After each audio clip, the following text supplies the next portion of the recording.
Mi nombre es Arturo. Tengo 76 años y mi vida hoy se resume en pequeños rituales. El ritual de regar los helechos del porche, que eran el orgullo de mi difunta esposa. El ritual de contarles cuentos a mis nietos antes de que se duerman. Y el ritual, cada vez más frecuente, de sentirme como un mueble antiguo en la casa que ayudé a construir. Útil en algunos momentos, pero la mayor parte del tiempo, solo ocupando espacio. Vivo con mi hijo, Daniel, y mi nuera, Sofía. O mejor dicho, ellos viven conmigo, en la casa que un día fue mía, y que en un acto de amor de padre, puse a nombre de ellos, manteniendo para mí solo el derecho de vivir aquí hasta mi último suspiro. Yo ayudé a pagar esta casa. Cuando les negaron el crédito hipotecario, fue el dinero de la venta de mi pequeño apartamento de soltero el que completó el valor del enganche. Les di los cimientos para que construyeran su familia, pidiendo solo un pequeño cuarto en el fondo a cambio, un lugar para envejecer cerca de los míos. Creí que era un buen trato. Hoy descubrí que, para ellos, el contrato ha expirado. La tensión venía creciendo como una grieta en una pared. La casa, que antes parecía una mansión para una joven pareja, de repente se volvió demasiado pequeña.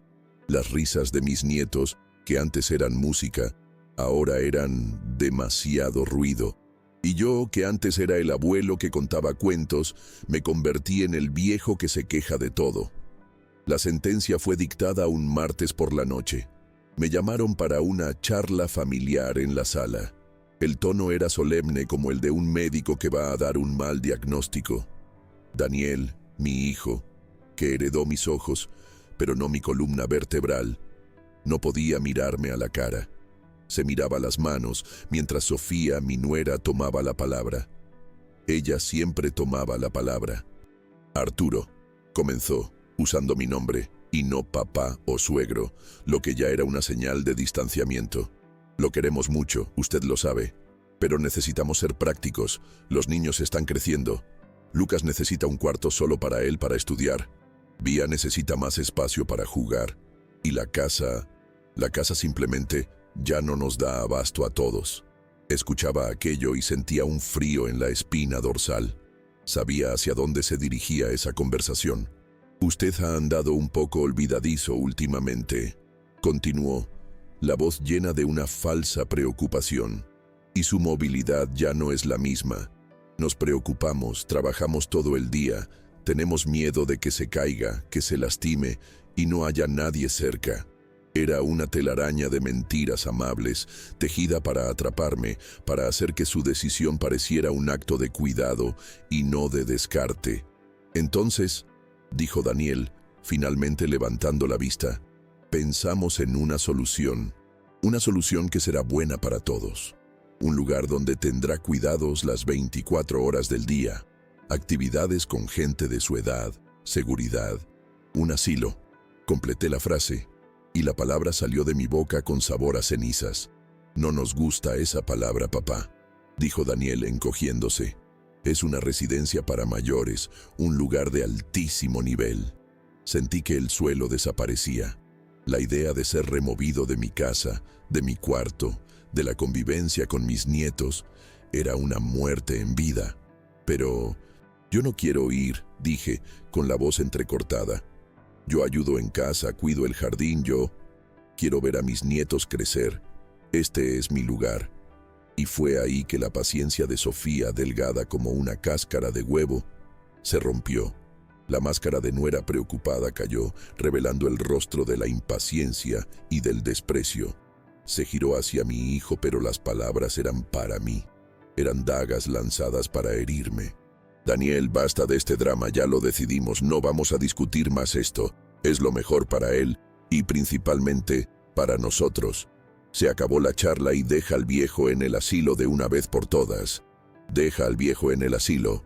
La brutalidad de la frase me golpeó como una bofetada. El viejo. Ya no Arturo, no más papá, no más abuelo, solo el viejo.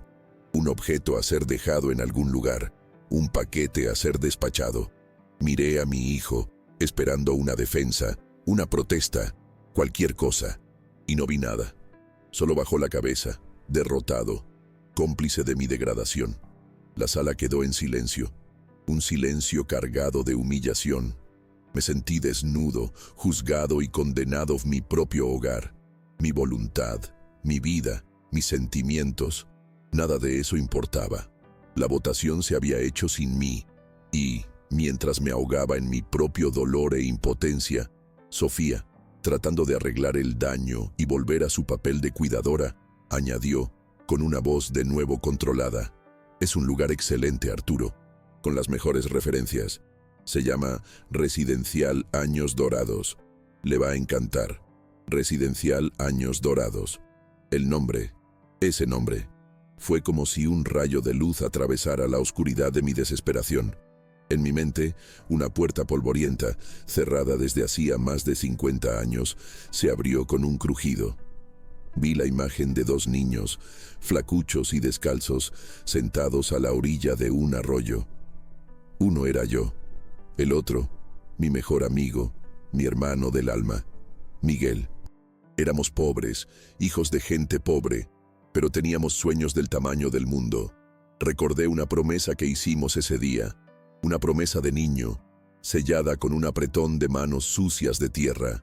«Migue», le dije usando su apodo, «un día nos haremos ricos, y cuando lo seamos, si uno de nosotros cae, el otro será la red de seguridad. Ninguno de nosotros quedará jamás desamparado».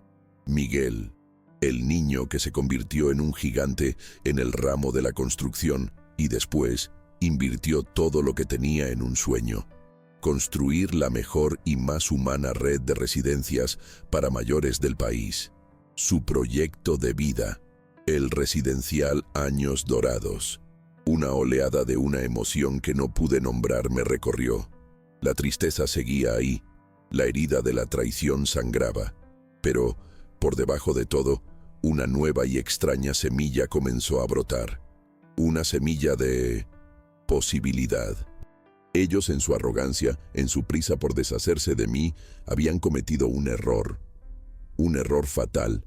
Habían elegido, entre docenas de lugares, el único en el mundo donde no sería un prisionero. El único lugar donde no sería una carga, sino un invitado de honor. Levanté la cabeza. La expresión de dolor y súplica en mi rostro desapareció, dando lugar a una calma que vi que los sorprendió. Esperaban más lágrimas, más argumentos.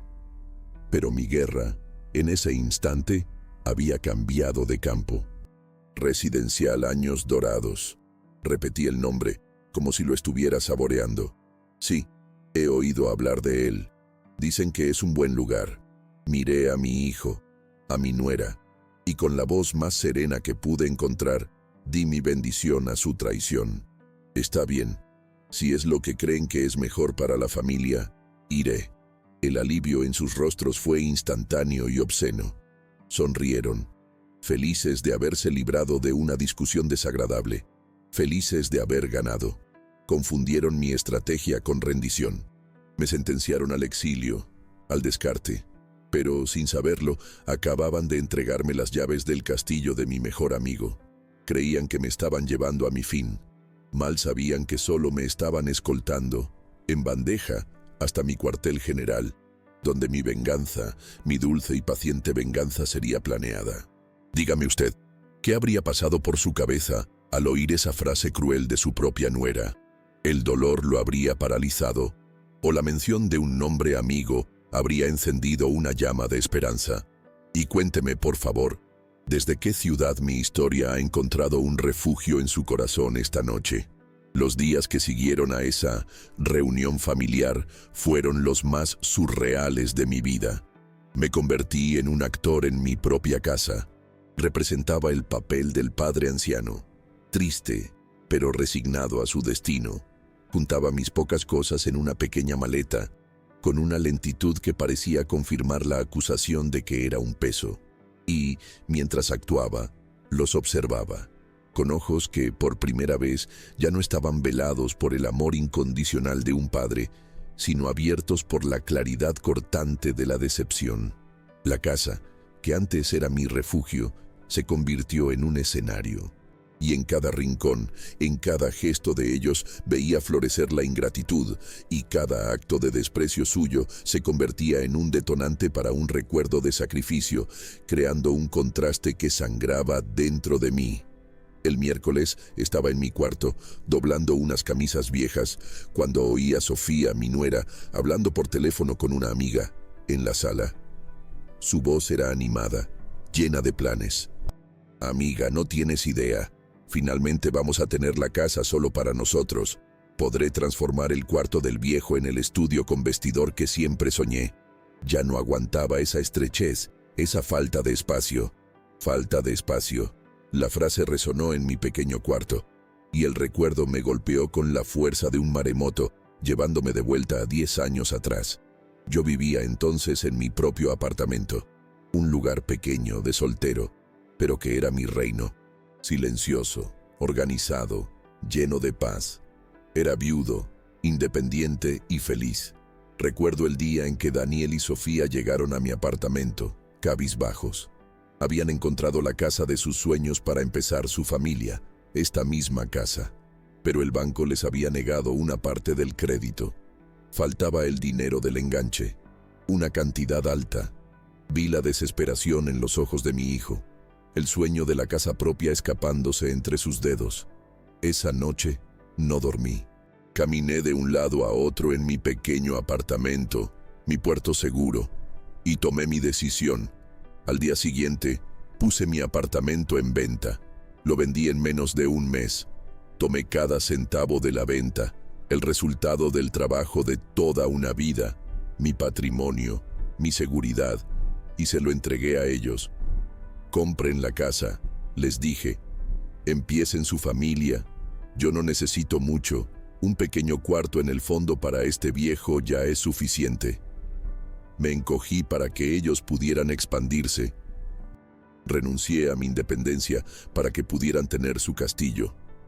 Y hoy mi nuera, de pie en medio del castillo que le di, se quejaba de la falta de espacio que mi presencia le causaba. Ya no era el cimiento, era la filtración. Al día siguiente otra escena, otra herida. Me tardé un poco más en la ducha.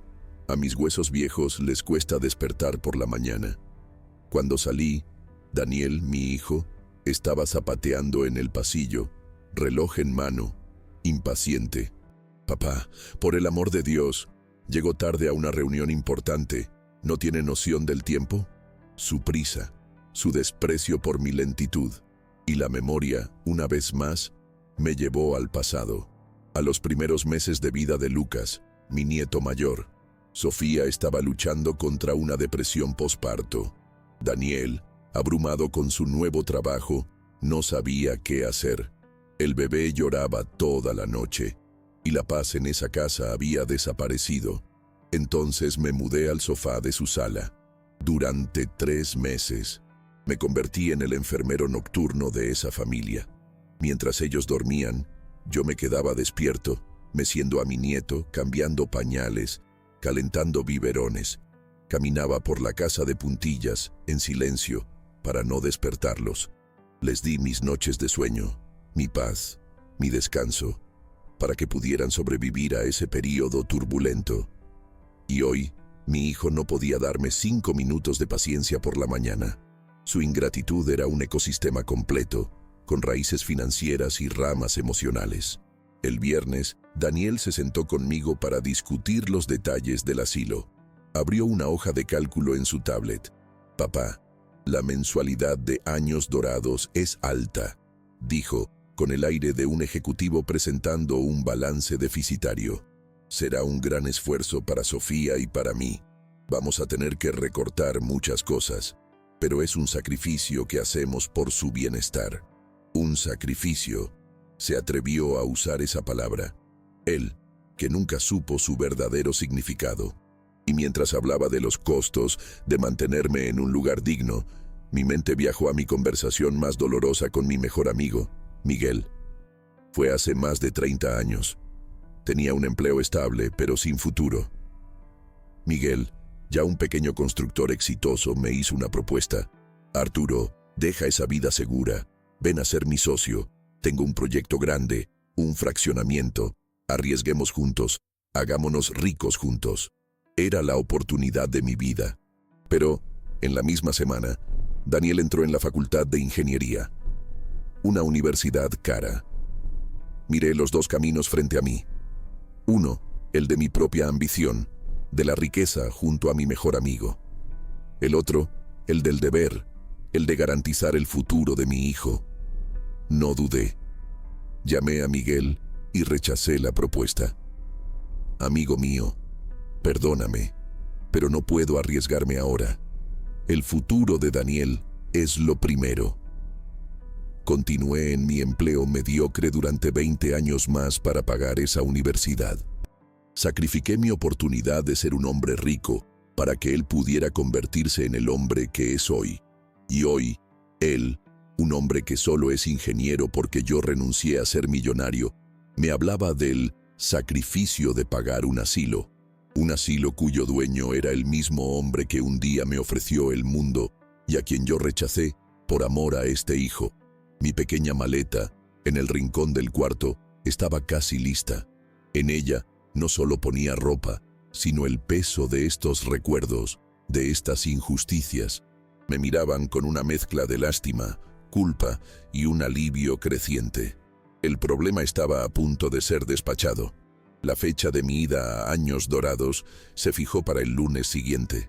Creían que tenían el control, que yo era solo un peón anciano siendo movido fuera de su tablero. No tenían ni idea de que en realidad yo era el jugador, y que estaba, pacientemente, permitiendo que movieran a su rey a la casilla exacta donde mi jaque mate estaba al acecho. La maleta, aunque pequeña, cargaba el poder de la amistad de toda una vida. Y el asilo, que para ellos era mi estante, para mí era mi trono de guerra. El fin de semana que precedió a mi partida fue el más largo y extraño de mi vida. Me convertí en un fantasma dentro de mi propia historia, interpretando el papel de un hombre derrotado, mientras por dentro mi mente trabajaba como una máquina, analizando cada movimiento, cada palabra, cada pieza del juego que estaba a punto de girar. Sofía, mi nuera, en un esfuerzo por aliviar su propia culpa, pasó todo el sábado siendo excesivamente amable. Una amabilidad pegajosa que me asfixiaba. Me mostraba fotos del residencial Años Dorados que encontró en internet. Mire, Arturo, hay clases de aquaeróbic y bingo todos los miércoles. Va a hacer tantos amigos, decía, con un entusiasmo que sería cómico si no fuera trágico. Me estaba vendiendo mi propia sentencia, envuelta en papel de regalo. Daniel, mi hijo, por otro lado, apenas podía mirarme. Pasaba los días encerrado en el cuarto que un día fue mío y de su madre, trabajando en la computadora. La culpa lo carcomía, podía verlo. Pero su culpa era débil, cobarde. No era lo suficientemente fuerte como para hacerlo levantarse contra su esposa y decir, no, lo que le estamos haciendo a mi padre está mal. Solo era lo suficientemente fuerte como para hacerlo sentir mal, mientras seguía siendo cómplice de la injusticia. Yo representaba mi papel. Asentía con la cabeza a las maravillas del bingo de los miércoles. Suspiraba con una tristeza ensayada. Dejé que me vieran como un viejo frágil, resignado, fácil de manejar. Y el sábado por la tarde, mientras salían a un paseo de despedida con los niños, un paseo al que, por supuesto, no fui invitado, aproveché mi ventana de oportunidad. Fui a mi vieja agenda telefónica, un librito de cubierta de cuero gastada, donde guardo los números que importan, y allí estaba, Miguel, oficina. Hacía años que no llamaba. Nuestras vidas habían tomado rumbos tan diferentes. Él, un titán de los negocios. Yo, un simple abuelo jubilado. Pero sabía, con la certeza que solo una vida entera de amistad puede dar, que el número de teléfono podría haber cambiado. Pero el hombre, no. Su secretaria, una mujer de voz profesional, intentó detenerme. El señor Miguel está en una reunión. ¿Quién le gustaría hablar? Dígale que es Arturo, su amigo del arroyo. dije, usando nuestro viejo código. No tardó ni 10 segundos. La voz de Miguel, ahora más grave por el tiempo, pero con la misma energía de siempre, estalló en la línea. Arturo, hermano mío, ¿dónde te has metido? Pensé que los ricos de tu barrio te habían prohibido hablar con un viejo obrero como yo. Se carcajeó. Su voz, cálida y familiar, fue como un bálsamo en mi alma herida. Y con la voz entrecortada, se lo conté todo. La casa, la ayuda, cómo me sentía un estorbo, la decisión de ellos de meterme en un asilo, y finalmente, la ironía final. Y el lugar que eligieron para dejarme, Migue, fue el tuyo, el residencial Años Dorados. Hubo un silencio pesado al otro lado. Cuando Miguel volvió a hablar, la alegría había desaparecido de su voz, reemplazada por un gruñido bajo, la furia de un león protegiendo a los suyos. Esos ingratos, murmuró, no tienen ni idea de con quién se están metiendo. Arturo, escúchame bien. No digas ni una palabra, no discutas. Haz exactamente lo que quieren. Deja que te traigan aquí el lunes. Nuestra vieja promesa del arroyo, ¿recuerdas? Ninguno de nosotros quedará jamás desamparado. Sigue en pie. Deja que te traigan. Y yo te estaré esperando. Creen que te están trayendo a una prisión. Mal saben que solo te están escoltando al cuartel general. Colgué el teléfono con el corazón más ligero. La soledad de mi batalla había terminado. Ahora tenía un ejército de un solo hombre a mi lado. Y era el ejército más poderoso que podría desear. Llegó la mañana del lunes. La atmósfera en la casa era la de un funeral. Sofía intentaba mantener una normalidad forzada. Daniel no dijo una palabra durante todo el desayuno. Mis nietos, sintiendo la tensión, estaban callados. Tomé mi pequeña maleta, donde puse algo de ropa y el portarretrato de mi esposa. El viaje en coche fue silencioso. Miraba por la ventana, no con la tristeza de quien se despide, sino con la calma de un jugador de ajedrez que sabe que su próxima jugada llevará al jaque mate. Llegamos. El residencial Años Dorados era aún más impresionante en persona. Un complejo elegante, rodeado de jardines impecables que parecía más un hotel de 5 estrellas. Vi un brillo de autosatisfacción en los ojos de Sofía. Estaba, de hecho, metiéndome en un lugar de lujo. Su conciencia estaba siendo apaciguada por la arquitectura. Entramos en el suntuoso vestíbulo. El olor era a flores frescas y madera encerada. Una recepcionista sonriente nos atendió. «Buenos días, ¿en qué puedo ayudarles?», dijo. Sofía, asumiendo el control como siempre, dio un paso al frente. «Buenos días, tenemos una reserva para un nuevo residente, a nombre de Arturo». Era mi señal. Con una calma que me sorprendió a mí mismo, di un paso adelante, poniendo mi mano suavemente en el brazo de Sofía. «Disculpa, querida», dije, y me volví hacia la recepcionista. «En realidad no he venido a registrarme. He venido a una reunión privada con el propietario, el señor Miguel. Me está esperando». El cambio en la escena fue instantáneo. El rostro de Sofía se contorsionó en confusión. El de Daniel, en pánico. La recepcionista, al oír el nombre de su jefe y mi afirmación, cambió su postura de profesional a servil. «Ah, sí, señor Arturo. Disculpe, el señor Miguel lo espera en la suite presidencial. Pidió que subiera en cuanto llegara. Por aquí, por favor». Me indicó un ascensor privado. Me volví hacia mi hijo y mi nuera, cuyos mentones estaban por los suelos. «Esperen aquí en el vestíbulo. No creo que tarde», dije, con el tono de quien despacha a un chofer. Subí en el ascensor y, al llegar a la suite presidencial, un apartamento de lujo en el último piso, allí estaba él, Miguel, más viejo, con el pelo blanco, pero con los mismos ojos vivos y el mismo abrazo de oso. Nos abrazamos, y el dolor de décadas de distancia y el dolor de los últimos días se disolvieron en ese gesto. «¿Están abajo?», preguntó después de que nos sentamos. «Como 2 peces fuera del agua», respondí. «Bien, ahora al plan», dijo Miguel, frotándose las manos. Mi impulso, hermano mío, era bajar y echarlos a la calle. Pero tienes razón, la lección tiene que ser tuya, y tiene que ser elegante. Así que pensé en algo, y me contó su idea.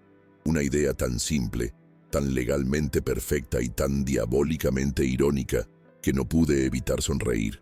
Me dijiste que pagaste el enganche de su casa con la venta de tu apartamento, dijo Miguel.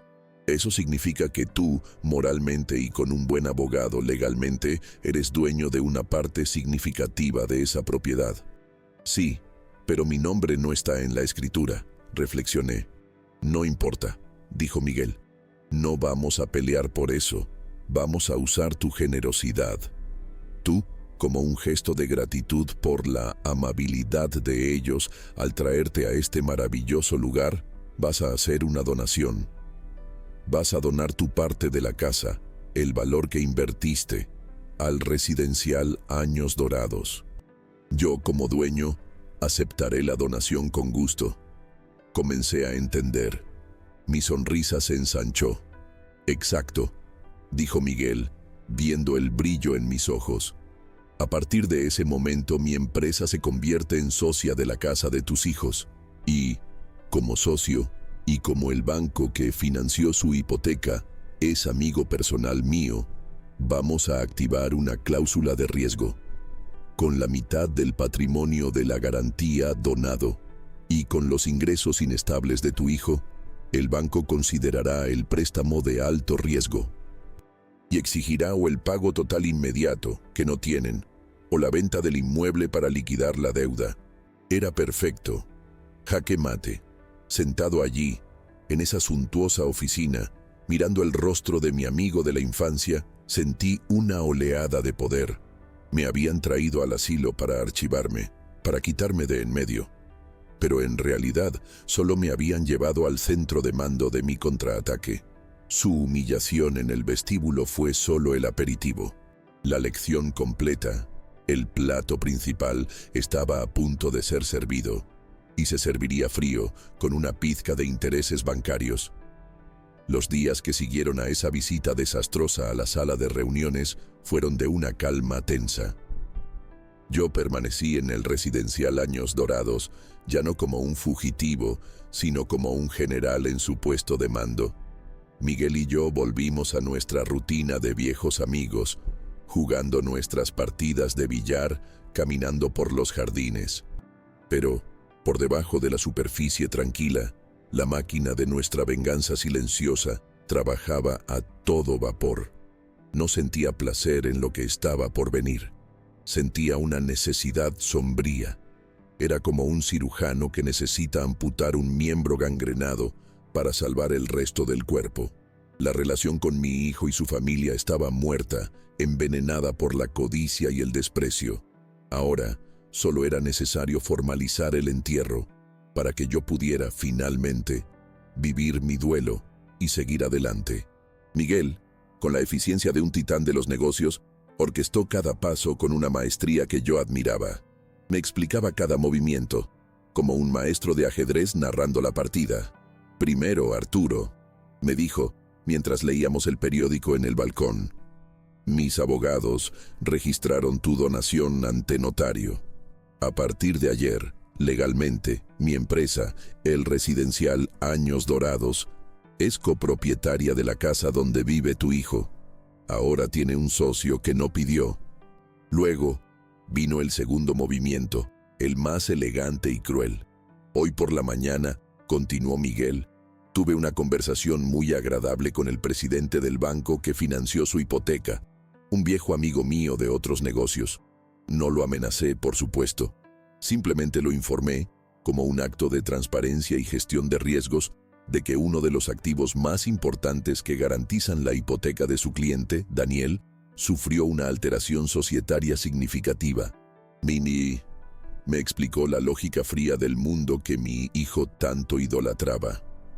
El banco, al saber que la mitad de la garantía del inmueble ahora pertenecía a una corporación y no a un padre complaciente, tenía la obligación fiduciaria de reevaluar el riesgo del préstamo. Y el riesgo, de repente, se había vuelto altísimo. Un joven gerente con ingresos inestables, sin el apoyo de su padre y con la mitad de su patrimonio ahora en manos de una empresa, ya no era un cliente seguro, era un problema. «Ellos no lo saben, Arturo», dijo Miguel con un brillo sombrío en los ojos, «pero su castillo de naipes está a punto de derrumbarse con un simple soplo de viento. Y el viento, hoy, vendrá en forma de un sobre con el membrete del banco». Mientras la máquina corporativa se movía, yo vivía días de paz. Conocí a otros residentes de años dorados.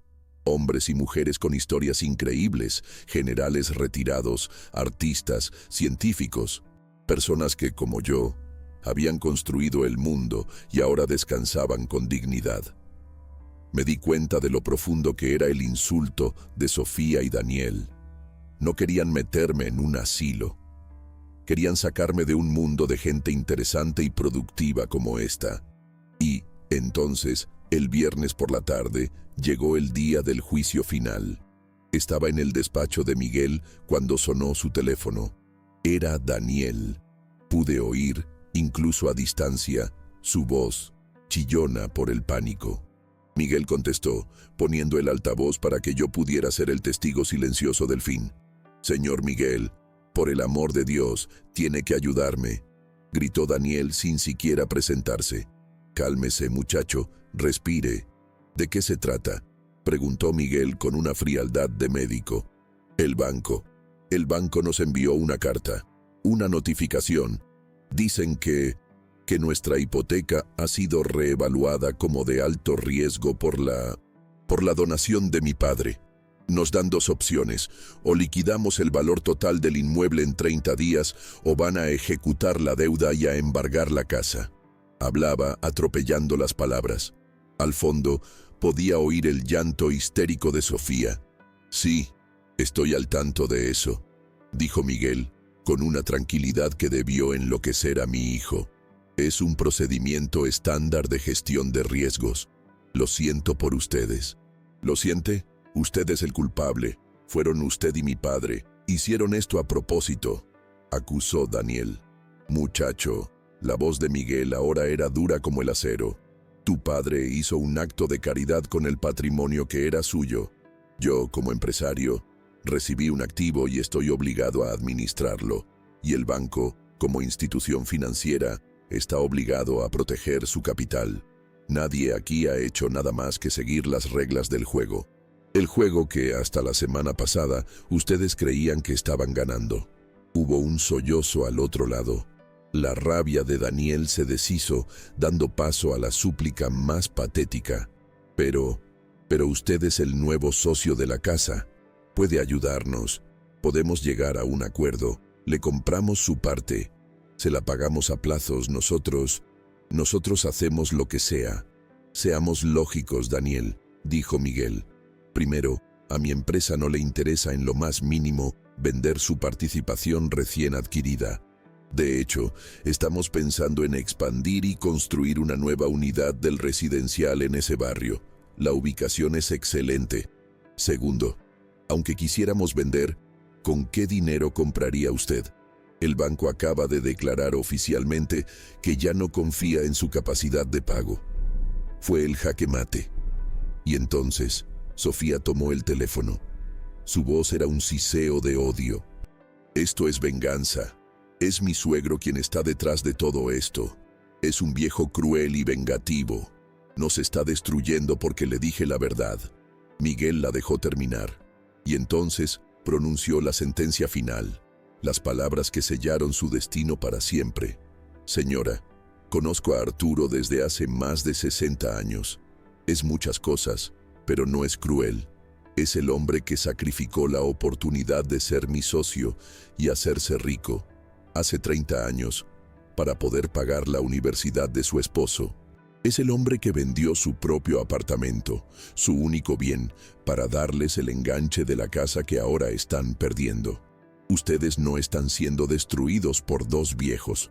Están siendo destruidos por su propia ingratitud, que finalmente les ha pasado la factura. Y la factura, lamento informar, es alta.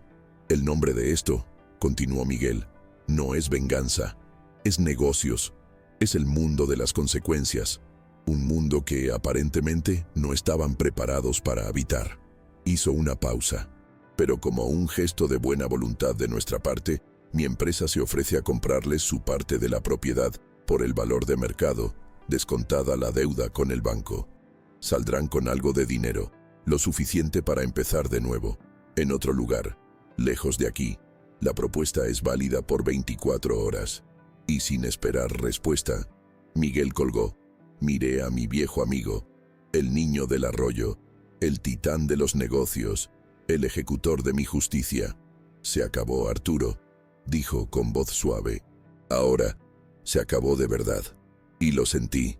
Sentí un peso que había cargado durante años, finalmente salirse de mi espalda. El sonido del teléfono al colgarse fue el sonido de la puerta de mi antigua vida cerrándose para siempre. Allá, al otro lado de la ciudad, mi hijo y mi nuera estaban, por primera vez, verdaderamente solos, obligados a enfrentar las consecuencias de sus actos. Querían deshacerse del viejo. Y, al final, fueron dos viejos amigos quienes con una promesa de la infancia y un plumazo les quitaron todo. La casa estaba perdida para ellos. Y mi nueva vida, finalmente, podía, de verdad, comenzar. En los días que siguieron a esa devastadora llamada telefónica, un pesado silencio emanó de la casa que un día fue mi hogar. La propuesta de Miguel, fría y corporativa, era un callejón sin salida para ellos. Como supe después, a través de mi amigo, aún intentaron luchar. Contrataron a un abogado. Un pobre diablo que intentó argumentar contra el departamento jurídico de una de las mayores constructoras del país. Fue como intentar podar un roble con un cortaúñas. En menos de una semana, aceptaron la propuesta. Firmaron los papeles, vendieron su mitad de la casa a la empresa de Miguel y desaparecieron de mi vida. El último lazo que me ataba a ese pasado de dolor había sido cortado. Y me encontré, por primera vez, verdaderamente libre. Miguel se sentó conmigo en el balcón de mi suite en el residencial. ¿Y ahora qué, amigo mío?, preguntó con una sonrisa. El mundo es tuyo. ¿Quieres que te compre una casa en la playa? ¿Una hacienda en las montañas? Lo que tu corazón mande. Miré los impecables jardines de años dorados. Vi a los otros residentes paseando, conversando, riendo. Vi la paz, la dignidad, la comunidad. Había pasado toda mi vida en una casa, primero con mis padres, luego con mi esposa, y por último, como un prisionero de mi propia familia. La idea de volver a vivir solo, en una casa vacía, por muy lujosa que fuera, de repente me pareció la más triste de las soledades. ¿Sabes, Migue?, le dije, volviéndome hacia mi amigo. Creo que ya he encontrado mi lugar. ¿Aquí?, preguntó sorprendido. Aquí, confirmé. Pero no como tu invitado de honor. Quiero ser uno de ustedes. Quiero tener mi propio apartamento, pagar mi mensualidad. Quiero elegir este lugar como mi hogar. Mi nuera me mandó al asilo como un castigo, y he decidido aceptarlo, pero como un ascenso a una vida mejor. La sonrisa de Miguel se ensanchó. Es la decisión más sabia que he oído, Arturo. Bienvenido a casa entonces, esta vez, de verdad. Y así, me convertí en un residente oficial del residencial Años Dorados, y mi nueva vida comenzó. Una vida de una riqueza que no sabía que existía. Y no hablo de dinero. Descubrí que lo que mi hijo y mi nuera veían como un depósito de viejos era en realidad una biblioteca viva de talentos e historias. Había entre los residentes un ex embajador que hablaba 5 idiomas, una ex pianista que había tocado en los mayores teatros del mundo, un ex ingeniero que había ayudado a construir Itaipú. Eran personas que habían moldeado el mundo y que ahora, en su jubilación, todavía tenían mucho que ofrecer. Pero también veía una cierta ociosidad, un potencial desperdiciado. Y la donación que hice, el dinero de mi parte de la casa que ahora pertenecía legalmente al residencial, me dio una idea. Le llevé el proyecto a Miguel. Amigo mío, Le dije, tenemos aquí dentro un tesoro de conocimiento. Y allá afuera, tenemos un mundo que necesita desesperadamente sabiduría. ¿Y si conectáramos ambas cosas? Así nació el Taller de Talentos Años Dorados, mi nuevo propósito en la vida. Con el dinero del fondo de mi donación, transformamos un ala ociosa del residencial en una serie de talleres y estudios de última generación. Una carpintería, un taller de artes, una sala de música, un laboratorio de informática. Y yo, el viejo Arturo, me convertí en el coordinador del proyecto. Mi trabajo era ir de residente en residente, descubriendo sus talentos ocultos, sus pasiones dormidas, e invitándolos a enseñar. El ex embajador comenzó a dar clases de francés gratuitas a los jóvenes de la comunidad local. La pianista comenzó a dar clases a niños de escasos recursos.